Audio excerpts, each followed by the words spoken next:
I'm a mill operator, SMS mill. We make structural tubing from 2.5 square up to, which is 2.5 by 2.5 up to 7 square, 7 by 7. I'm responsible for the setup, the quality, the welds.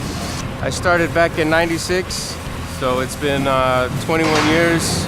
When I started out, I was actually a laborer, just cleaning bathrooms, and over the years I've worked in the paint department, then worked onto the mills, and then now I moved up to mill operator, which is considered like, you're like responsible for all the, the top, I guess the top part of production.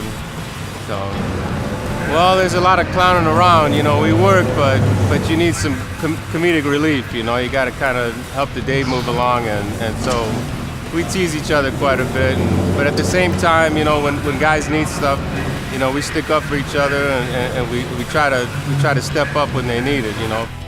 Our manufacturing is foundational to America. For these guys in some of the big mills, they take raw materials and they turn it into big coils that we can cut and we can run.